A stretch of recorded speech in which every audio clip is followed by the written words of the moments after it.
maa ngi leen di nuyu bu baax a baax di leen sant ci dalal gi ngeen ñu dalal tey man ak ñi ma àndal ngir sant leen jiital ci cant gi kilifa yi te di jaajëfal ñépp ñi nga xamante ne def nañu déplacement bii ngir dundalaat taarix ci réew mi. tey Thiès am maire ànd ci conseil municipal am ak waa Thiès yépp ñi nga xamante ne ñoo ko jox kóolute ñu jëmal lu mel ni lii ñu nekkoon tey di fësal muy kenn ci doomu Sénégal ci bi Sénégal doone Sénégal ba tey ñu ko xeexal wane yoon ci mbañ ak ci yëkkati baat yëkkati sax ngànnaay joxe bakkan ngir taarixu Sénégal bañ a réer kon cër la ci ñun ñu jaajëfal ñépp ñi nga xamante ne ànd nañ ci conseil municipal waaye jiital ci le maire Babacar Diop. di féliciter artistes yi ndax mel na ni ñi ko fekkewul woon tey am nañu Lat Dior tey seen kanam mel na ni dégg nañ ko mel nañu gis nañu ko muy mer gis ko mu pare xare joxe bakkanam ngir bañ di jaajëfal tamit artiste bi fi jaar muy Réma Diop. lii artiste sénégalais yi di def ci gunge événement historique yu mel nii di leen jaral ak seen inspiration ñu dugg studio contextualiser manifestation bi pour ànd ceeg ñépp ñi nga xamante ne ñoo koy dund day wone importance su culture ci li nga xamante ne moom la réew bu ne di jëlee départ pour dem jongalante te yeneen réew yépp te bu ci paree ci loolu lay delluwaat ba taxoon ñuy naan culture boobu muy taarix ku ko réere doo xam fan ngay dem te boo demee ba gën a réer doo xam fan ngay delluwaat. Mesdames, Messieurs les membres du gouvernement, Monsieur le gouverneur, Monsieur le président du conseil départemental de Thiès, Monsieur le maire de la ville de Thiès, Monsieur les maires, Monsieur le recteur de l'université Iba Der Thiam, Mesdames, Messieurs les membres de l'administration, Mesdames, Messieurs les autorités universitaires, académiques et scolaires, Mesdames, Messieurs les autorités religieuses et coutumières, Mesdames, Messieurs les acteurs culturels, chers invités, Mesdames, Messieurs, chers étudiants, chers élèves. Monsieur le maire, je voudrais saluer l'heureuse initiative que vous avez prise avec votre conseil municipal en érigeant ce magnifique monument à la mémoire de Lat Dior Ngoné Latyr Diop. Lat Dior Ngoné Latyr Diop, figure centrale de notre panthéon national. Ces hauts faits d'armes dans la résistance anticoloniale en ont fait un héros national du Sénégal. Le Damel du Cayor a tenu tête à la France coloniale durant plus d'un quart de siècle.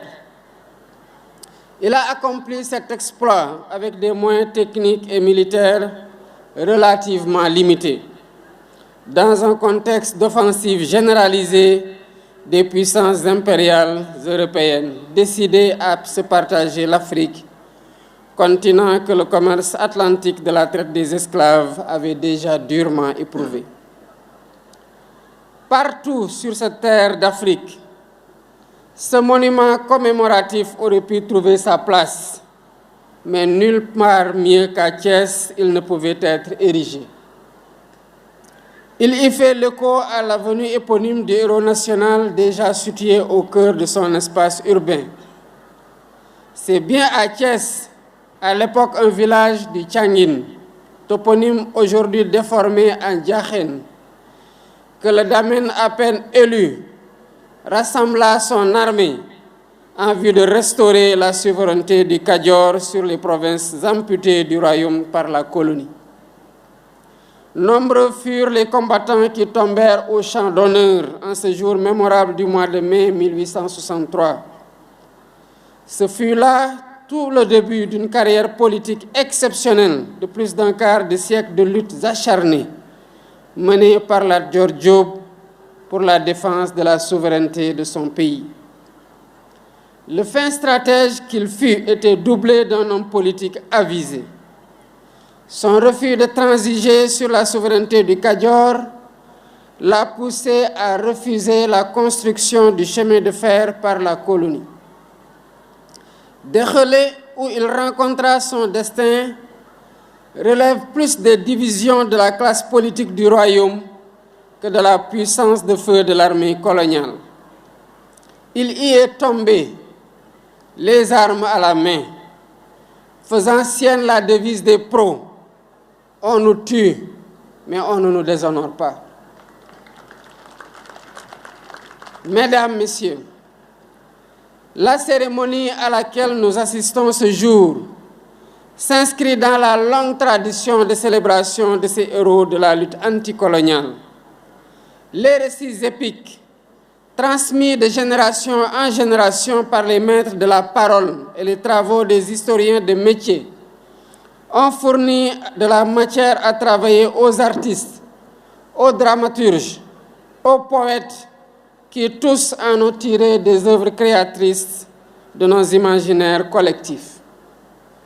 À la suite du président Amadou Cissé Dia, qui a galvanisé la génération des indépendances avec son œuvre Les derniers jours de Lat Dior, suivi de la mort du Damel, Thierno Ba nous a invités à vivre une valeur cardinale portée par le Damel dans la pièce de théâtre intitulée Lat Dior, le chemin de l'honneur.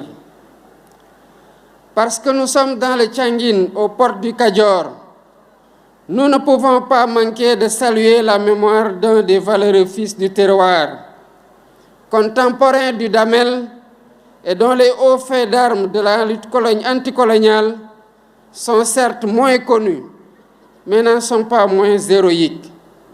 Je veux nommer Kagne Faye, qui a défié l'ordre colonial en verrouillant les voies de passage des caravanes des traitants de l'arachide entre le Baol et la ville portuaire de Rufisque. On prit part à ces combats des hommes et des femmes de valeur attachés à préserver de l'intrusion coloniale les terroirs du Lékhar, du Djobas, du Palor, du Ndout et du Safi, aujourd'hui polarisés par la ville de Thiès. La recherche devra exhumer les traces historiques de ces luttes pour en célébrer les acteurs et magnifier leurs œuvres. Il ne fait aucun doute que le prestigieux Panthéon national continuera de s'enrichir de monuments, d'œuvres d'art et d'ouvrages littéraires célébrant les hommes et les femmes qui, à l'image de Lat Dior Ngoné Latyr Diop, ont marqué de leurs empreintes indélébiles les plus glorieuses pages de notre histoire. Faire nation, c'est en permanence immortaliser ces vies exemplaires, rappeler à notre jeunesse les valeurs dont elles furent l'incarnation.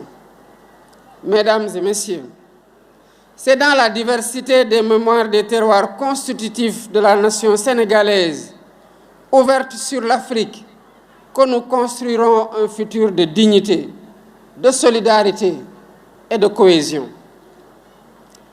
L'occasion m'est ainsi donnée d'évoquer quelques-unes de ces vies du passé, comme la figure exemplaire du prince du Waalo, Sidia Ndaté Yalla, qui conduisit une insurrection violente contre la mainmise coloniale dans le pays de ses ancêtres. Il eut la clairvoyance d'appeler à une union de tous les États de la Sénégambie pour résister à l'intrusion coloniale.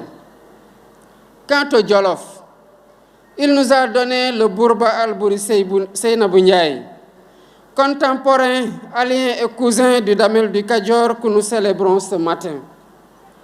Pendant plus de 10 ans, le lion de Yang Yang a toujours répondu présent là où l'appelait le devoir.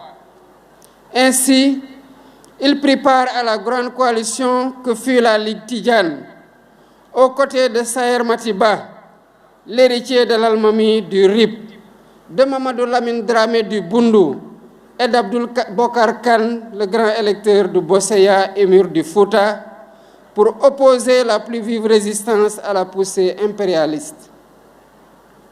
L'occasion m'est également donnée de saluer ici la mémoire du premier sultan de Dosso, Maïdana Hamadou Seydou Djermakoy.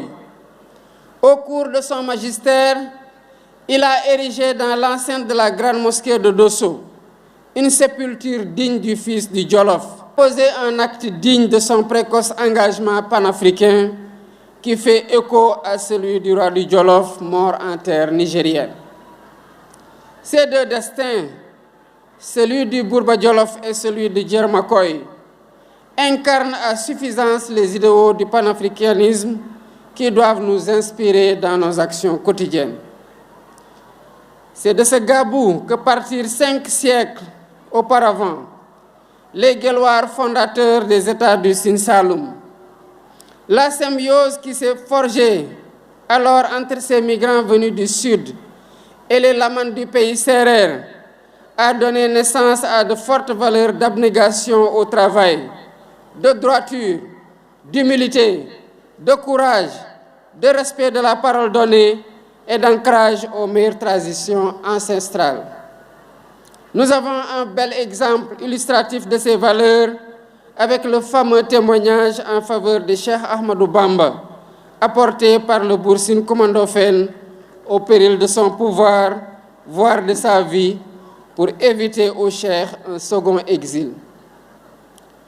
Parti du Firdou, sous domination du même Gabou, inspiré par Cheikh Oumar Tall, Alpha Molo Baldé a libéré le Fouladou avec le drapeau de l'islam. Son fils et successeur Moussa Molo, pris en tenaille entre les rivalités conquérantes de la France, de l'Angleterre et du Portugal, leur a opposé une forte résistance en jouant sur leur rivalité.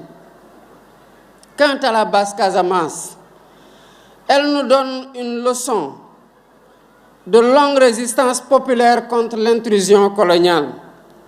Village par village, les hommes et les femmes de cette région ont réussi à préserver l'intégrité de leur terroir jusqu'à la veille de la Grande Guerre.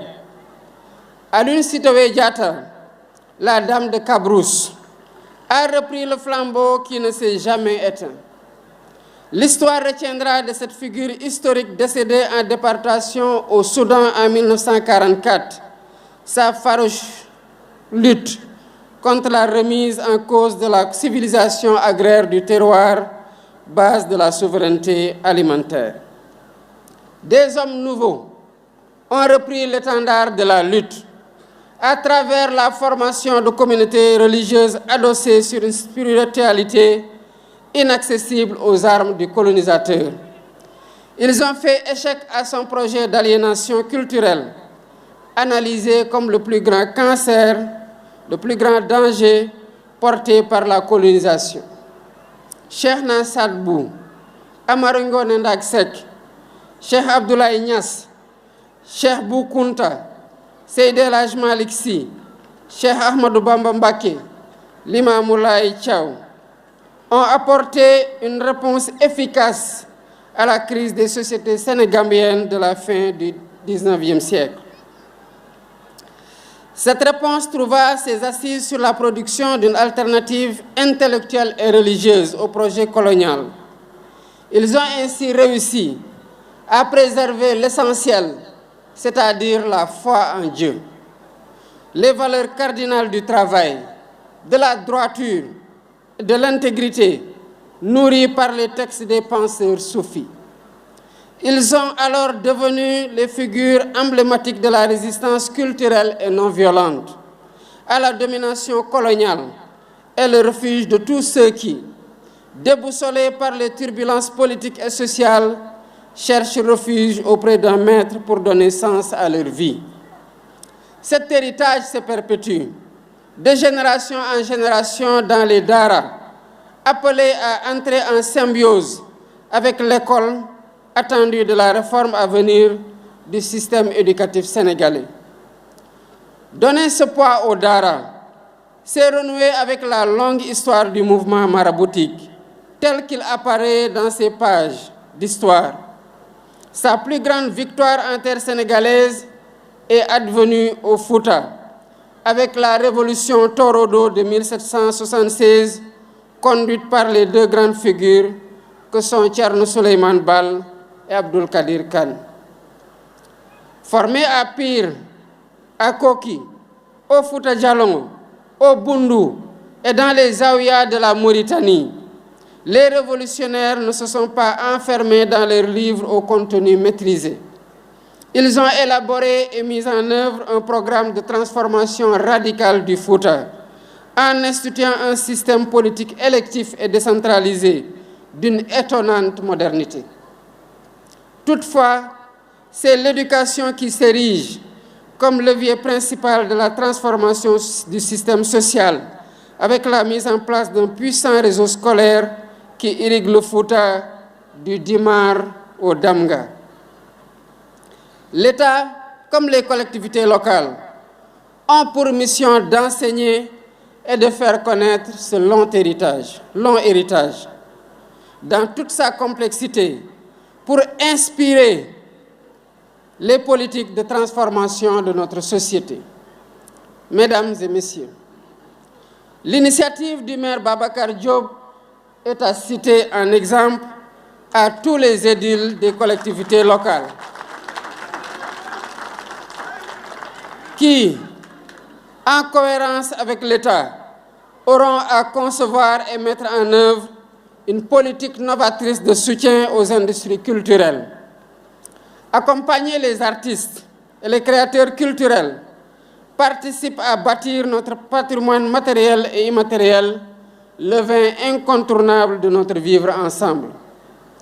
Au-delà de la dimension esthétique, l'œuvre que nous avons inaugurée aujourd'hui, à l'image de tant de produits, de l'imagination créatrice de nos artistes, cinéastes, littéraires et porteuses d'une efficace fonction pédagogique dans la transmission de nos valeurs et vertus les meilleures.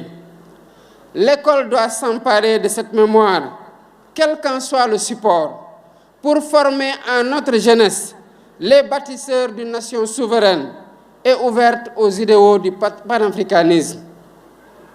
Le parrainage de nos rues, de nos places publiques, nos infrastructures sportives et culturelles, de nos écoles et édifices publics et privés, est appelé à davantage puiser ses noms dans ce patrimoine partagé, ce socle de référence collective sur lesquels s'édifie notre imaginaire national et nos convictions patriotiques. Continuer à faire patrie, c'est renforcer cette perspective de l'unité à partir de toutes les sources qui alimentent la mémoire nationale forte de sa diversité. Aujourd'hui, nous célébrons Lat Dior Ngoné Latyr Diop, dans une ville où se sont écrites des pages glorieuses de notre histoire.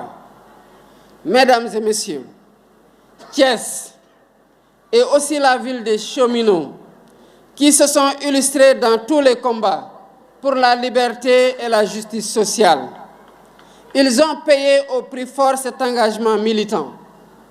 Semben Ousmane a immortalisé la longue grève des cheminots de 1947 dans une œuvre devenue classique, Les bouts de bois de Dieu.